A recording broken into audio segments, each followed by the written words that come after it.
Hi, it's Josephine Lancuba here, your performing arts business coach, speaker, and talent manager. Today, I am speaking with marketing expert Hayley Osborne. Now, we are going to be talking about how you can become the #1 studio in your local area. This is a great topic because as small businesses, we need to be relevant. We need to not only attract but retain our clients and students. And the way we do that is through strategy. Now, Hayley's going to come at us with some great ideas that I think you are going to be able to implement into your studio business pretty much straight away. And that's what I love so much about this upcoming episode.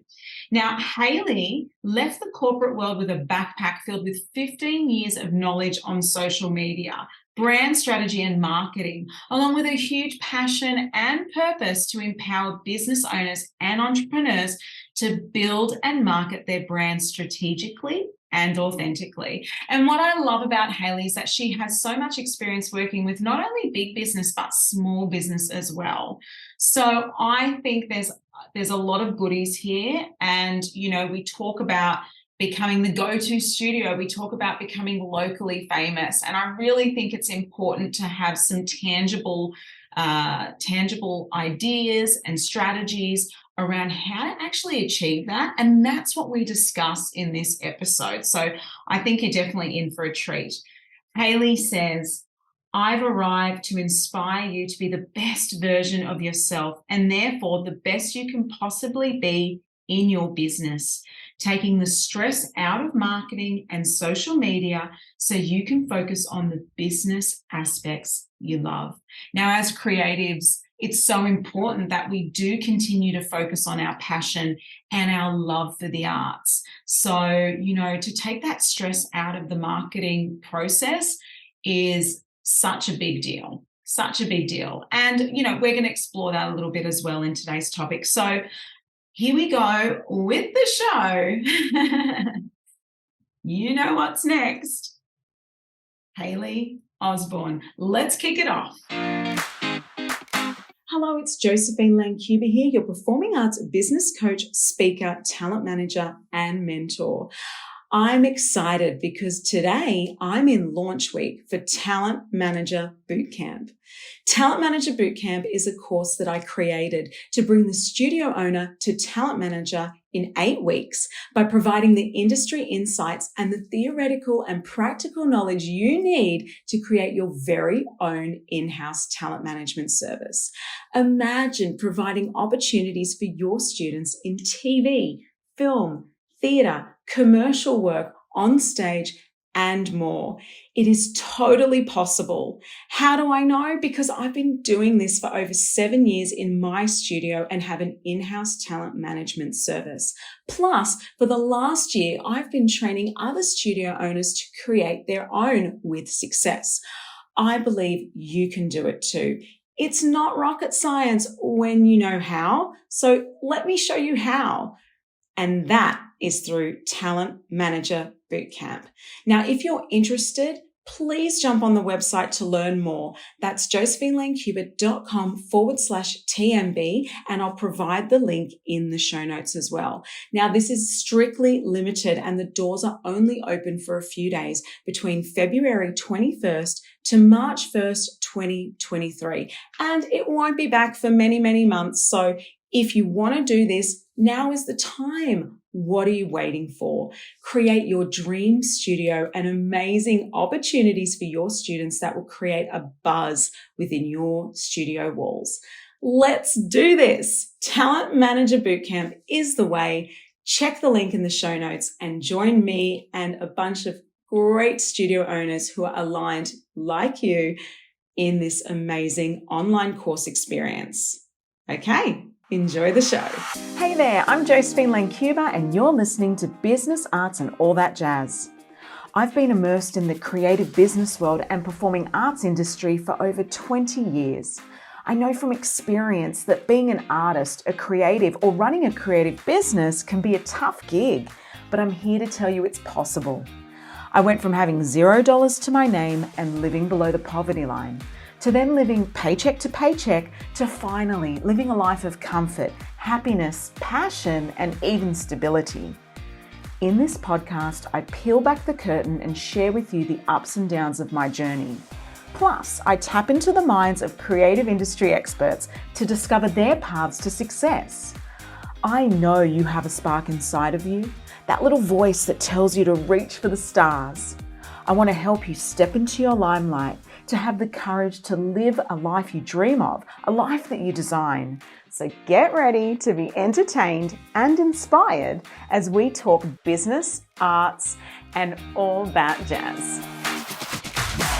Hello, Hayley Osborne. Welcome to Business, Arts, and All That Jazz. I'm so excited to have you here today. Hi, I'm so excited to be here. Thank you for having me. Yeah, and look, I've been on your podcast, the Haley Osborne Show, a little while back now. So, thought we'd flip the script and have you on this show today, which is really, really cool because I know that you've got some marketing gems for everyone listening today. But before we jump into that, congratulations on your bubba. Tell me about that. Thank you. Thank you. It's crazy times in my world. He is now 6 months, which I can't believe it. I say it out loud and I'm like, but you're my baby. No.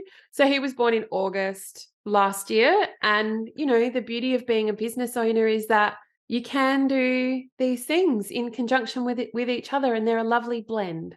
So I feel now like I'm getting my body back and I'm getting back in the groove, and life has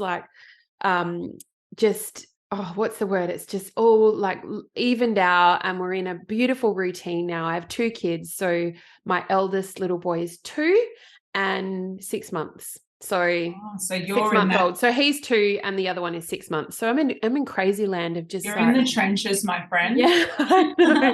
Everyone's in nappies. It's mental, but it's fun. And honestly, mine are now 8 and 6. Yes. So it's just nice to be out of nappies. I actually considered having a third before COVID, and then COVID hit and it all got a bit scary, and I didn't know, at first when everyone was freaking out and we just didn't know what was happening in the world. And I was like, oh no, I've got 2 healthy babies. Like I'll just wait out this pandemic. 2 years passed, and then I was like, oh, now we're all out of nappies. I'm kind of over it and I don't want to say. I know everybody says that. They're like, you've just got to rip the Band-Aid off because, when they're out of nappies and when they can get themselves in and out the car and you don't need a pram, life gets good. But then you don't want to wish your life away either, because then you're older and you're like, oh my God. I know. Actually, my son was in bed. He comes in sometimes at night. He's only 6, but he's really little. And he came in, and I sometimes just go, oh, enjoy the moment, Joe. And I just look at him and I think, enjoy the moment, because, they do grow up so quick. So anyway, you've got 2 now, and any more on the way? Oh, I don't know. Look, my husband's 1 of 4. So maybe 1 more if we're lucky, but I don't know. It's so hard, right? When they're so little, it's like, I could do this. And then you have those days where you just go like everyone's mental and you're like, no way. Why would I do it again? And then I know. And so hard when you're an ambitious businesswoman such as yourself, right? So it's really hard. Yeah. I would love for you to tell everyone at home what it is that you do. Yes, so I'm Hayley Osborne. My business is called Cleverly Hayley Osborne, and I am a marketer, and I help predominantly service-based businesses become the #1 in their local area community, both online and offline. And I say that because in your local community, like these days, it is a lovely blend of where you are in terms of across your digital platforms. They're your local community, and where you are, like your audience as studio owners are, they have a physical presence. So I think it is warranted for both. It seems to be working well, and I love what I do. I have been a marketer for around 15 years now, and I've worked on some of the biggest brands in the world, including some really big alcohol brands. and I absolutely love it. This business now has been around for 5 years. So I have a bunch of retainer clients that I look after all of their different marketing, and they're bigger businesses, but I also have a membership, and that is called Superhero Marketing. And that teaches small business owners how to become the number one, superhero marketers in their business. And I love what I do. And I have a podcast too, like you said before, which you have been a lovely guest on, called The Hayley Yay. Osborne Show. Yeah, and I Yeah. have a crazy family. So that's me, like, in a nutshell. I love it. I love the nutshell. It's so hard when you're like, tell me everything about yourself in Oh, 30 seconds. Go. yeah, So yeah, that was beautiful. Thank you. I want to ask, so I was actually reading online, as you do when you stalk your guests before they come yeah, on. You've actually come from a little bit of a different background. So you were originally in a corporate space, and then you went into fashion, and yeah, then started your own marketing business. Tell me yeah. about that journey. How did that Yes. come about? I missed that bit because it's so long ago. So in 2009, I don't even know how many years ago that was. I started off a fashion label because I used to make my own clothes and I used to wear them out. You go out and clubs and and girls would be like, "Where did you get that from?" And I would say I made it. I had no formal training in sewing. And then I would be like, "Oh, maybe I'll make some." And then I decided to sell it at a local market. And then I thought, oh my God, this is doing reasonably well. I should probably go and learn how to actually be taught to sew. So I did, and I got a diploma in fashion design. Then I got approached by a stockist. Then I manufactured in China. Then I had national distribution. Then I was nominated for Emerging Designer of the Year. I know, I bet you weren't expecting me to say this. And then it just got too much because I was really green and young and I didn't know how to run a business. And I decided that the industry wasn't for me. Fashion is very fickle. It's a very like, you've got to plan out like a very long way in advance every season. And I just thought, you know what am I doing? I can't do this anymore. And then I moved to Sydney. And that's when I started working on, some of the biggest, like Jack Daniels is one of the brands that I worked on. And that was the year Instagram started. And yeah, it was a crazy time. And then I moved back to Adelaide. My brother had a baby. That was my calling back, right? No worries. I need to be with my family. And I started a candle business. Oh, really? I I've didn't know always, that. and that still exists. You can look it up. It's called Hayley Kate, and it's haylykate.com.au, and they're the personalized candles. And I was doing that alongside my corporate role. I have a marketing degree, right? So I have been a marketer while always having a side hustle. It's crazy. And then I would go to trade fairs as, the owner of my candle business. And, what you do at trade fairs, you talk to all of the other store holders. So I was trying to get my candle business to be picked up like nationally from different stockists, and it worked.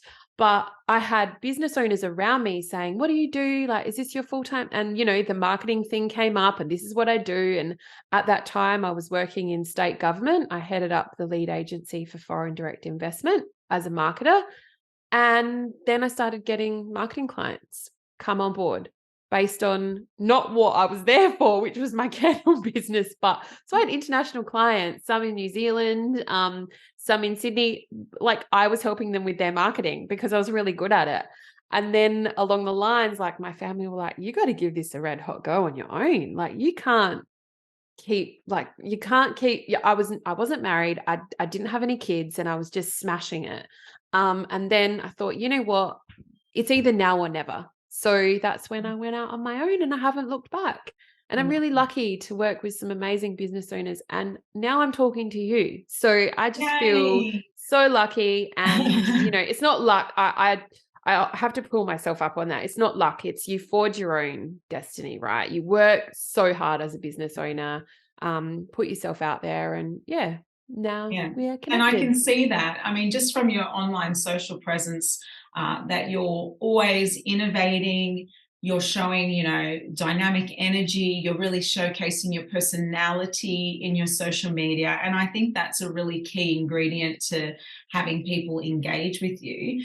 How do you find that, like, showing up as your authentic self online? Is that something that you find easy, or has that had to be something that you've developed over time? I think so. I'm generally very I want to use the word theatrical, but it's probably not right for like, because I have huge energy and I've always been like that. But one thing that I didn't want to do and I don't want to do is showcase too much of my family. Like I have little kids and I kind of show them sometimes, but I don't want it to be all about them. Like I'm also very private, and that was a struggle for me. And I think I've got a beautiful balance now, but it was really hard to show up as myself, but I'm also a mum. Like I'm breastfeeding still. I'm doing all the things. And yeah, what that balance looked like was a little bit to master. But when I became, so there's a saying, and I like to teach this to my one-on-one clients and in my membership, is that you have to show up even if you don't feel confident, because the confidence comes from showing up. And you would definitely know that, being in the industry that you are, is that you become more confident the more that you show up. And Totally. And it's interesting you say the industry I'm in, because you think because I'm in the performing arts that a lot of people in the art space, or that, performing arts space, would feel confident to show up online, but actually it's not always the case. I mean, yeah, a lot of the people listening to this podcast are, in the arts or studio owners themselves. And a lot of my coaching clients really struggle with that, and really struggle with showing themselves as part of the brand. yeah, And, yeah. you've got to plan for it. I interrupted you, but you've got to plan for it. You've got to really sit down and figure out what your content pillars are, what your subject matter in terms of your caption categories, what are they? And what are your photo topics? What is that? Like photo and video topics. And when you've got that beautiful like synchronicity, it works like a charm. So one of my things is I like to exercise. And so I have tried to weave that into my content in a clever way, because for me, exercise is great for my mindset. It releases like positive endorphins, which makes me think better, which, helps me to become a better business owner. And so I've like weaved that in, but that's an extracurricular. It really has nothing to do with marketing. So how can you showcase your life while weaving it into your business journey? Because I just put something on my socials yesterday.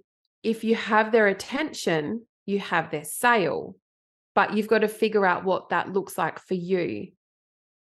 And that's how you can show up as your most authentic self. Yeah, I like that. If you have their attention, you have their sale. And I think that communicating who you are is a part of your brand story, whether you like it or not, especially in a small business, right? Because we're talking small business here. I dare say it's different. We're not going to be seeing necessarily the CEO of Citibank or whatever on every commercial, right? It's a different vibe. Yeah, that's to right. your localized service-based business. And people love that though. Absolutely. People want to know, like, I feel like our way of consuming media is changing, especially as we go into this year.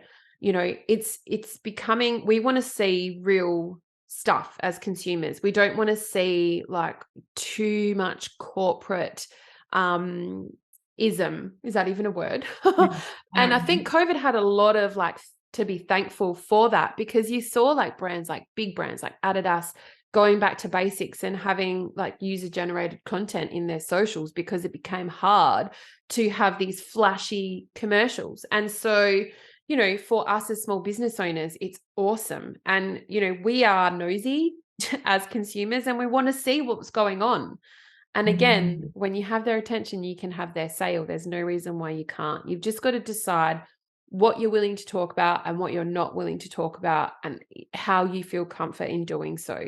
So when you sit down and, I like to say, get out of your office, take yourself out, sit somewhere else, whether it's a cafe, whether it's a co-working space, or whether it's your kitchen table that's not your office, or outside, so you can brainstorm and workshop what that looks like. Because when you get to that happy place, everything else is easy. So your content's easier, which then should reflect your website, which should reflect, everything that you are. Because at the end of the day, 99% of people will Google you before they pick up the phone. So they're not going to, sometimes they might not see you on your stories, but they will stalk your Instagram. They'll read what you have to say. They'll look at your website. They'll read what you have to say there. And if it's not true to you, then there's always going to be a disconnect there, right? And you often feel like something isn't right in your business if you haven't got that synchronicity aligned.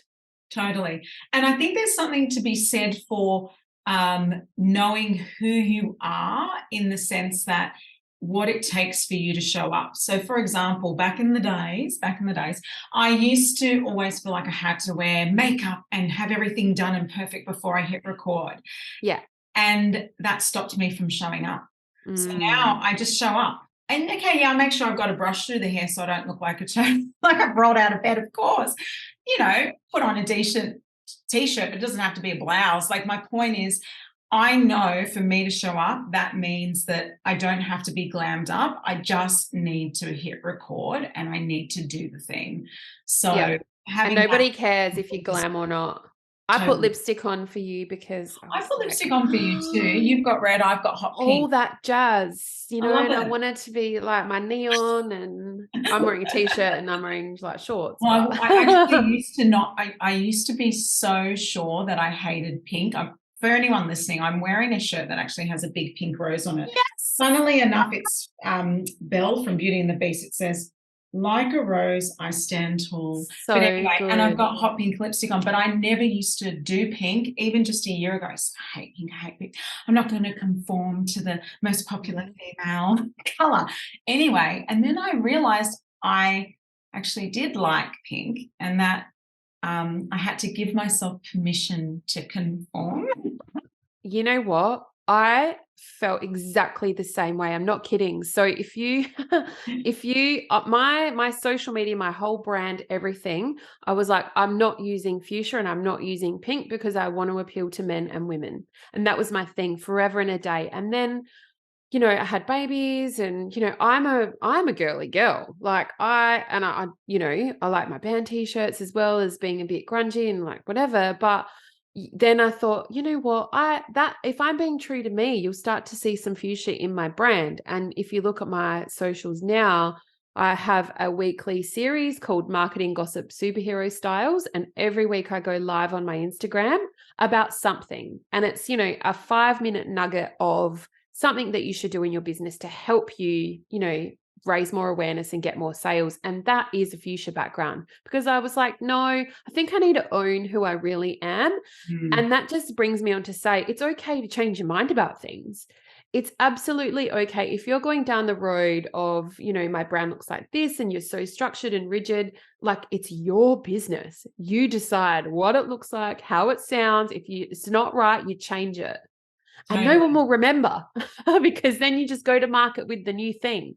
Like I changed my brand name for numerous reasons. And now it's Hayley Osborne. Studios, I think, go through this painstakingly, especially when they've been around for a really long time. So they might have a name that now might be considered, a little bit lame to themselves, right? Yeah. So it might just be, their name Academy or whatever, and that doesn't sit with them anymore. And then they want to change it. I've spoken to studio owners about this, and I've seen it in the groups. They're like, I just hate my business name, but I feel like I'm just committed to it now. And I'm thinking, really? Like, you can't, it's a process, no doubt.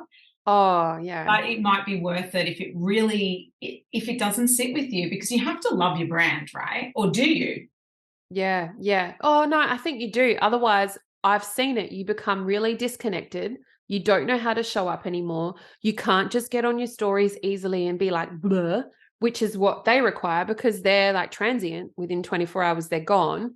And, that it adds roadblocks. And when you're not like cohesive with that, I feel like that's trouble. So like, just sort it out, and just, if you need a rebrand too, like there's like a new leash of life in that, right? And then what you give out in terms of your energy, you attract back. So if your energy is not good because you just feel disconnected from your business name or whatever that looks like, change it. And then, you realize the new energy, and the universe works in funny ways. Like, I'm not really woo-woo, but I am a little bit. Does that make sense? That's totally. A bit weird. But yeah, I always find that you know, when good things happen, you follow the bouncing ball along and more good things happen in your business. So yeah, I love that. Now, we talked a little bit in the intro of, a little touching on what we're going to cover today. And I'd really love to deep dive into that with you, because I think, when it comes to studio ownership and the arts, it can be quite a localized business. So yeah. some of the terms that get thrown around in our industry is become the go-to studio or become locally famous. So when I say words like that, like, what does that mean in a marketing sense, and how can we relate that to our service business? So there's, I think, in terms of like, well, I would say, how do you become the number one in your local area, right? How do you do that? The number one thing that I recommend is to develop a word of mouth strategy, Mm. right? So that means, how can you get everyone that interacts with you currently, whether that's your students, whether that's foot traffic or whatever, to tell somebody else about you? Because word of mouth is the most powerful marketing tool. I think it's like 70% of, like, I have this stat somewhere, 70% of people will buy through word of mouth because it's so powerful. So what does that look like? How can you go the extra mile to have people talking about you and be generous, be friendly, be exceed expectations, do things differently? And with bricks and mortar studios, so could you, for example, like, for those of you watching this video, there's a neon sign behind me. And could you do something like that, where you are encouraging people to stand in front of, take their photo, and oh, I was at this really cool studio on the weekend. They're doing this Beauty and the Beast, for example, and you should see what we like took our photos in front of us. And then other kids want to get involved. Oh, wow, that's so cool. I want to go there. So it's that word of mouth. Oh, mum, look at this. Or whether it's a mural, or whether it's, sometimes when you see this like really decadent throne in, I don't know, whether it's restaurant or wherever you go, and you're like, I need to sit in that and have my photo taken. Yes. Right. Because then people are sharing it on their socials, and then they tag you. And so it's a physical, but it could also be digital. Like, so what is that? And I know that those people listening at the moment are probably having like triggers, like light bulb, oh, I could do this. I've got this thing and I could set up.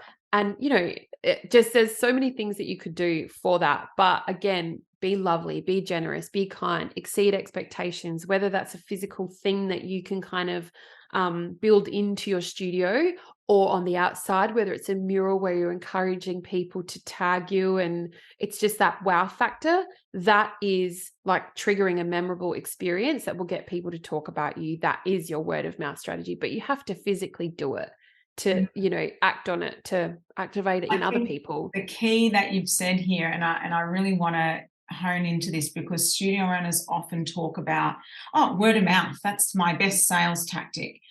But they actually don't have a strategy around the word of mouth. And I think that is completely and utterly different, and it's something that is missed. So what you've said is have a word of mouth strategy, not that just word of mouth is word of mouth. And that won't work, because, I think. Oh, it works a little bit, right? Because studio owners always say that. When I say, what is your number one like sales method or whatever, like how do you get the people in the door? And they often will say word of mouth, but I know that there is no strategy. And just because they have word of mouth, some of it doesn't mean they're actually maximizing the potential of that word of mouth. Yeah. And it's really easy. Like, when kids come through the door, would you have something in the foyer of like, oh, mum, can you take my photo in front of this? And and the parents really find it aspirational and they share it. And, and that's the word, oh, my child goes here and you should see what they've done. Like, so you've got to, if you want it, you've got to make it work for you. You've got to you've got to think about like how that looks, what that X factor like is. Referral programs. Something like that. But I think you have to go the extra mile these days. And, I often say, yes, there is room to coexist. How many cafes are there? There's a lot, but they all do things their own way and slightly different. But if you can have some kind of wow factor or X factor, or like, what does that look like for your business? How can you get people to share your business online or through word of mouth? What is that it thing? And how can you create momentum around that? That's the number one thing that I would encourage businesses to do. So, like I've got my neon in the background, that's kind of my thing. That then rolls over to when I do get on my stories, I sometimes will turn it on. And then I've kind of used that as a bit of a concept throughout my social media of different neons. So that's kind of like become my brand thing, is neon. And it's been like it's just a revolving thing that's kind of happened, but I'm sure that thinking about it, everybody could pull off some kind of word of mouth strategy. And if It's you've so got true. Like, props, even I love that you said the throne thing, sitting on the chair or whatever it was. Every time I see something like that, I do. you're in. I mean, like at the local club, it was Christmas and they had a Santa chair. No Santa, No, just you the don't. Santa chair. And I think Yeah. they maybe had the club sign above it or something. And it wasn't even that grand, but it was an unusual red chair. And my kids wanted to sit on it. I wanted to sit on it. Everyone wanted a photo on this. Well, it wasn't anything that grand, really, but it was just different. It was this red, odd chair with gold arms. And you're like, I need to sit on that chair, right? Yeah. So if you've got a chair, get the chair out and use I mean, it. and in Manly, not too far from where I live, there's I shouldn't say, don't stop me, everybody, please stop. But there's like, an artwork painted on the wall like a mural, but it's wings. So you stand in, and it's such a simple concept, and everyone's like, look, I have wings. So, it can be really fun and simple. And I think actually, with the type of demographic that studios have, which is people who are usually creative or maybe, have a desire to be seen. And, I actually think that's a really cool concept. So, yeah. So and I've not thought of that. So that's very cool. Thank you. And then like another thing that you could say, so when business owners join my membership, I send out a welcome kit. I don't advertise that I do that because I want to like shock and awe with that. So, and it's got a few different things that I've made and had printed, and when they open it, confetti goes everywhere, and usually that's a shareable moment. So, and it's surprise and delight, and wow, I wasn't expecting this. And so that's what that looks like from that perspective as well for me, because I don't have a shop front, but I've figured out a way to make it work. So there's always a way to be able to make it work. And I do fun stuff like that with my studio members. We send a welcome pack with our t-shirt and confetti and fun and all the bits and a welcome letter and all that stuff. But like, I find it really interesting because you can just hand their t-shirt out at your reception desk if you want to, or you could invest a little bit extra and they will be shocked and awed, like you said, that surprise and delight. And it just adds to the experience. I mean, it can still be handed out at reception, but it might be in a rainbow ribbon box, like it's just about, or whatever suits your brand message, like whatever that might be, But my point is, like just having something that people go, oh, or even once they do become your client ongoing, and maybe you do that for them every year, it's like, oh, I can't wait to get my box, like it's exciting. So I definitely agree with that. So it's not just about, how we get the people in, it's about how we keep them there for longer as well. Yeah, and the personal touch is everything, because that's what people remember. When we talk, you sort of touched on that whole competition piece. You said there's a cafe on every corner. Well, back in the day, so I've heard, because I've not been in the studio game for 30 years plus or anything, but apparently there are a lot less performing arts studios, and now there happens to be one on every corner, especially in major cities.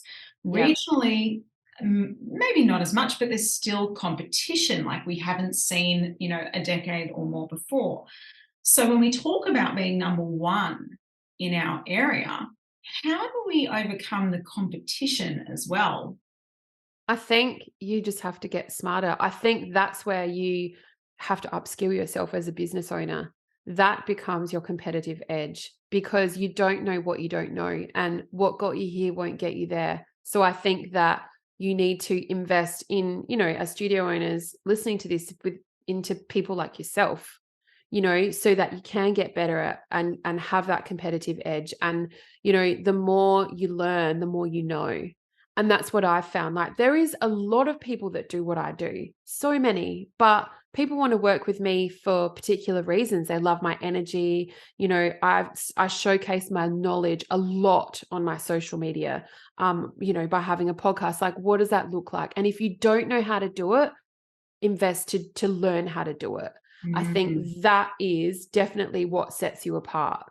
Yeah, it's true. You do need to invest in that. And I think that keeps you motivated. I know that it can be really hard sometimes running your business. And still keeping that motivation, And like, when as you invest in yourself to upskill, and I do too. And when you do, and we help other people too, but when you do, you see that trajectory in your business, and it's a sharp, like, I'm just using my hands here and it's a podcast. It's a sharp tilt upwards, right? It goes, you grow very fast when you upskill yourself and Yeah, but it's also a nice place to fall when things don't go as you planned, and it's how you pick yourself up as well. Like having basically, it's like a board where you can go back to, and go, okay, guys, this happened. How can I move through it? So I definitely believe in that. I think that investing in yourself and educating yourself, and and it might be an issue. Some people may argue, well, I can't afford to do that, but there's so many avenues. There's free podcasts, there's books. There's so much out there that there's really no excuse for not taking a moment to see how can I upskill myself. No, and if you love your business, then you're willing to do whatever it takes to make it work, because business owners, we're all a little bit kind of crazy, right? So yes. You will do what it takes. You will invest. And don't forget too, like, investing in your business is a tax deduction. So if you, which I feel like a lot of people forget. So Yes. I will always go to my accountant and say, hey, how much do I have to spend before the end of the tax year? And he'll be like, oh, this much. I'll be like, oh, cool. I'll like work with another coach, or otherwise you're giving it to the tax man. Those of us that are listening within Australia, right? So it's like, why wouldn't you? Why wouldn't you invest in upskilling? And I don't have time. Well, then that's on you. If you're not prepared to learn, and I'm in this space every day, the digital landscape is changing rapidly, and it will continue to do so. So if you're always on the pulse, then there's no problem, because it's like, oh, this thing, cool, no worries, I'm adaptable, I'll learn it, easy. But if you're not, then that's when it can get really overwhelming. So go all in. When you talk about digital landscape, and we talked about, you said number one, you want to make sure that you have a strategy around that word of mouth. And I love that. But what about paid strategies? So, we've got organic reach through social media and regularity of posting on our social media platforms.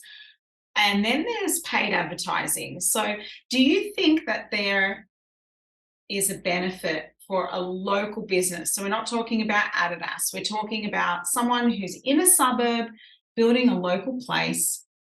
How important do you think is paid advertising, like on Facebook or Instagram, or, what's your thoughts around that? I have had clients come in and say, I just want to run Facebook ads because I want to get more people through the door. And then I look at their website and I'm like, yeah, but you're like, you need to work on your wording on your website. Like, I don't even know what you do, and, or there's nothing in your Instagram bio that tells me what you do or where I need to go to be able to work with you. Like, so before you invest in anything, your website is your own asset. Get it sorted and get it modern, and look at the words that are on there, because quite often they're very old, because we set and forget, and that's not the way it works. And then before I even invest in paid advertising, I would make sure that I have some regular content going into my website, because you want to have a look at, all right, what are people searching for? and you can do your own search. If you open an incognito window in your browser and you start typing in like dance studio, if you see the pre-predicted text that comes up in Google, that will kind of give you an indication of what people are looking for. So if you can take those keywords and put it into a blog, for example, and it's literally like a 500-word blog, and if you are updating your website with a 500 word of some sort every week or every fortnight, your website is then getting more traction in Google, right? Which gives you a higher relevance score, because Google can read words. It can't read images. So the more words that you are adding more frequently to your website, the better your search engine optimization will be, which means you are more likely to be pushed to page 1 organically, because you have the keywords that people are searching and Google likes that. So if you don't have to pay for advertising, if you can sort out all of the organic stuff first, that is what I recommend. And also there's little tricks, right? So if you currently don't have your Instagram feed at the bottom of your website, talk to your web developer or sort out how you can get the little plugin and pull it in. And I know if you've got Squarespace or Shopify, or you could do that yourself, because I've done it with my candle business. And that code updates every half an hour. So that's kind of giving you some activity on your website without you physically having to do anything. And then if you want more traction, I would start off with some Google AdWords or Google Ads, right? So that you can, because people Google you, and then look at Facebook advertising. But another thing, with Facebook advertising, it's all timely. So you don't want to be doing it in November or December. Definitely not, because you are competing with the retail market. You want it, and January, probably not either, because kids still on school holidays. And, so there's a whole strategy to figure out beforehand before you can go and pay for advertising, because like we said earlier, it's a bucket load of money. And if you can get it right organically, and it is work, yes, but isn't that better to have everything up to scratch than just paying for something that is going down the toilet if it's not working? And the reason it's not working is because the call to action is for people to go to your website, because that's what you want, because your website is your own asset. You want people to go there. You want to grab their email and their name. And, because we don't own our social media, it's a very powerful marketing tool, but we don't own it. So Yes. Does that answer your question in a really long way? No, I love that. And, and it's true, we don't own social media, and it can go poof tomorrow. It can literally disappear. And people will think that's unlikely or not going to happen, but it absolutely can. I mean, think about MySpace, right? And I know for anyone that's, an oldie. No, but seriously, think about platforms like MySpace. They became irrelevant. Facebook could easily become irrelevant. You've got the new players coming in and eventually those players going out. So if you build your whole strategy around one social media platform, it's going to be problematic. So definitely getting those emails at the time of getting their leads. So, not just saying, I think a lot of people as well don't take down those details or make sure that they're putting them into a mailing system. It's absolutely so important. I mean, we've got a database of a few thousand people for my studio, and that's been developed over time, but that only happened because we do make sure that those leads are not lost, Yeah, that's right. And that's everything. That's like your golden nugget. So if you aren't capturing that, that's, well, that's a flaw. You really need to. And you don't have to do it all by yourself. Here's the thing, guys. This is where it's okay to have support, administrative support. It's okay to, if you don't know how to do Facebook ads and it's not something that you can learn or are willing to learn, you can have a digital marketer do it for you. You don't have to feel like, oh, this is so overwhelming, I can't do it all. Well, you don't have to do it all.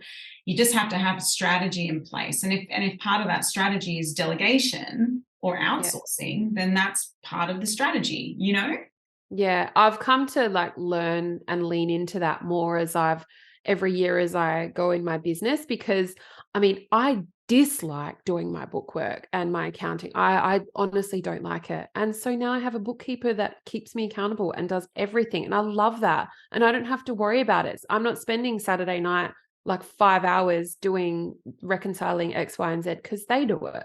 I know. I And love my time is bookkeeping. better spent with what I'm good at. Thank And God for I've learned the hard bookkeepers. way.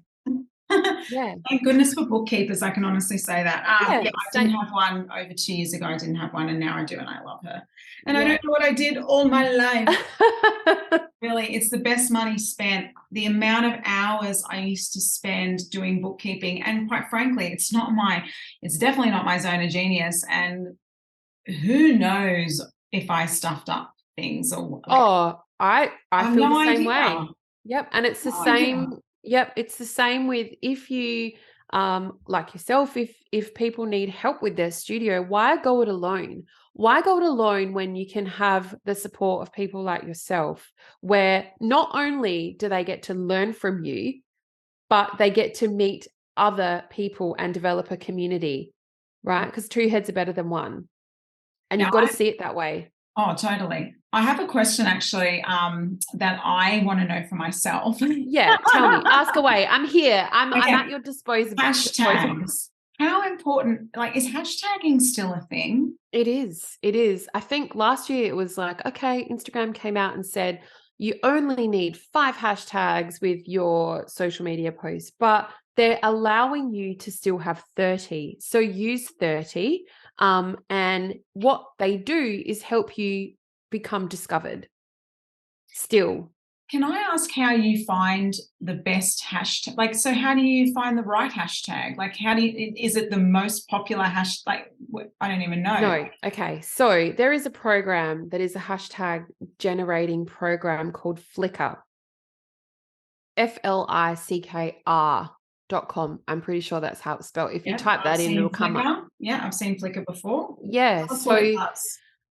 Yeah, so it generates, there's a 7-day free trial. So if you can get in and out and sort out your business within 7 days, then you don't have to pay for it. But if you are like me and you have other businesses that you help with their social media, you would have a subscription for it. So that way it helps you, and it will come up with like red, orange, and green, like what is the difficulty to be found under those particular hashtags. And then you copy hashtag blocks and paste them, because quite often as well, if you're just deciding what you think is good, I think everyone should have a branded hashtag. You know, like for me, it's Hayley Osborne superhero marketing. That's kind of the 2 that I use as hashtags. And then they're more strategic underneath that. Yeah, so with my studio, Musical Makers Club, we would have maybe Musical Makers Club, or I'm a musical maker, or something like that. And then, you do the rest. And that becomes part of your brand. But then the searchability could be local things, right? So Manly business, Sydney business, things like that. For me, Adelaide business, Adelaide mum in business, like, though, you know, that I'm just off the top of my head, but use programs like that to help you. You don't have to go it alone. And so if you just say business owner, there'll be millions of hashtags under that. So that's a waste of a hashtag as far as I'm concerned. Totally. And I got to tell you, I love this topic because I think we've been just using hashtags willy-nilly. I try my very best to try and think of all the things and, make sure that I'm covering different bases. But recently, and I don't know which hashtag it was, but I got the worst kind of traction on my profile. And I don't know if it's spammy or it's because I hashtagged, but quite like sexualized content. Oh my God. I get it quite a bit at the moment. Just like people tagging me that and I'm like, there's a lot of spam though. But everyone. Why does that happen? Like, is it something I hashtagged, or is it because? Could be. I don't know. Like, it's isn't just, and I'm not projecting that at all. That's like quite robotic too. So don't even think that's a person doing that. That's Yeah, okay. just something in the system being annoying. Like Yeah, those and so I send keep pics. blocking, and I Yep. keep getting similars coming back at me. Yeah, it's all just spammy, spam. And, if you get the Okay. So I didn't do comment, anything wrong. Sometimes you're just caught in the no, loop. no, but there is hashtags that you shouldn't be using. And I think Instagram tells you what they are now. There's like pop-ups that come up on your Instagram saying like, look at like the blocked or whatever, hashtags. I think like the hashtag love, I think that might be like something that Instagram doesn't like. But it's not just the hashtags that will get you less visibility. It could be the time of day. It could be like sometimes if I schedule a reel in through my scheduling platform, so I use Planoly, sometimes it'll go up, but it will not get nobody will see it. And I don't even know why. So I delete it and redo it. Mm. And it's just the way it is. And, So that's a good you idea, is it? If people are yeah, not getting traction on something, don't feel like you have to hang on to it. You can absolutely delete it and no. reuse it later. But then what is not getting traction looks different for everybody. So if you know that people are seeing it but not liking it, that's okay. Don't delete it, leave it there, because these things grow over time as well. So I think it's just case by case, really. All right, well, we're about to wrap up the show. I've just got a I couple of things know. before we do. Do you Sure. have a number one tip or piece of advice for, small businesses out there, especially in the studio owner space, that would be wanting to become that number one studio, that locally famous business? Is Look, there anything you can do? my advice, get onto that word of mouth strategy. What does that look like for you? 100% figure it out. The number 2 one is get clear on your content pillars. What does that look like for you? What are you prepared to share? What are you not prepared to share? So caption categories and what your photo topics and your video topics are. That is really good. And then the third thing I think is just, I know this is going to sound silly, but give them what they want for free, which means get your lead magnet like sorted. And 80% of your content is free, and it's that 20% or that 10% that people pay you for. Yeah. Right. So as much as you can give and upskill, it's not a bad thing, because you need to develop your credibility and your zone of genius in your industry. And to be able to do that, you've got to give away part of your zone of genius. And And just to that's put just the that way it into is. perspective for anyone listening, let's say you're a ballet studio, you might do a free PDF giveaway of how to be fitted correctly for your child's ballet shoes, right? But they have to input their email to get the PDF to know that your child's been correctly fitted for those point shoes or whatever, So like it could be something really basic like that. Is that what you mean by generating something? And I think too, like often when we're so close to our businesses, we're like, I don't have anything like that. But everybody has something like that. Totally. Everyone. Yeah. It's just about uncovering what that looks like. Okay. But for me, I have a free resource if anyone wants to go over to my website and download it. It's the 10 essentials every local area marketing plan needs checklist. And it's a checklist. So even if you put something together as simple as a checklist, like how to fit ballet shoes, or how, I don't even know in your industry, what else is there? Like how to like stretch, how to like get your child to stretch before, like 10 easy steps so they, have a better time in class. Cause when you start off, you're cold, and, as soon as you get going, you're like, oh no, it's time to, it's time to pack up. Little things like that. There's so many options, but yeah, there's one over there if And we anyone can wants to pop go and that have a link look. into the show notes for Sure. everyone Yep. as well. Thank you for Sure. that. So who or what inspires you, Hayley? Oh, that's a big one. I think my children definitely do inspire me to, I want to show them that anything is possible, and I'm, dead set on achieving that. I think as well, my family are really inspirational as well. So my parents aren't in business, but my brother is. And, he's quite a successful builder, and I take a lot of inspiration from that, and what he's achieved and what I can achieve.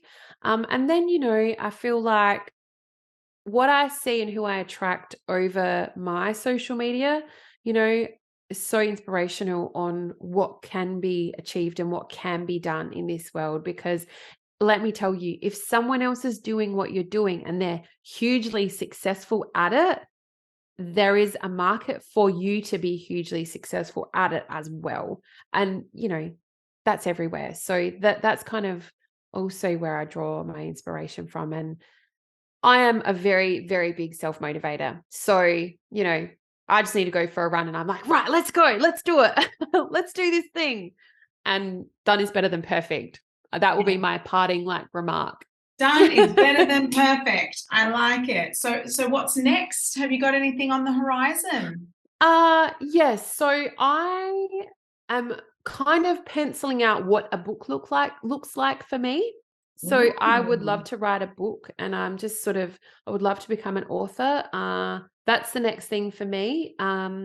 Yeah. So watch this space, and That's there's a my big one, membership. Haley. It's That's a big huge. one. Yes. Big So one. doors to, sorry. No, go for it. Go for it. Oh no. So there's that. And with 2 little kids, fingers crossed, I can do it. Might take longer than I thought. So that was a goal for this year, but maybe we'll see. We'll see how that goes. But the next thing for me is doors to my membership, Superhero Marketing, open on the 21st of March for the first time this year. So that's really exciting. And I'm planning for that. Awesome. All right. Well, thank you so much for today. And, I think there's a lot of golden nuggets in that episode. And I'm really hoping that everyone listening, even if you just take on one little bit, I think, you're going to see a shift in your business. So Absolutely. Thanks again, Haley. I really appreciate you coming on the show. Thanks for having me, Josephine. See ya. Bye. Thanks for listening to Business Arts and All That Jazz. Don't forget, the doors to Talent Manager Bootcamp are open now, but only for a limited time. If you'd love to take this opportunity, now is your chance. Head to my link in the show notes or josephinelancuba.com/TMB to enroll now or to simply learn more. It's a great opportunity for not only you, but your students as well. Grow your studio today. Increase your revenue, your student retention, and your industry credibility by becoming a talent manager. I hope to see you on the flip side. Be sure to share this episode with your friends and be sure to click subscribe. If you have any questions, you can find me on Instagram at Josephine Lancuba. DM me for a chat. I'm here for it. Thanks for listening, everyone. Have a great day.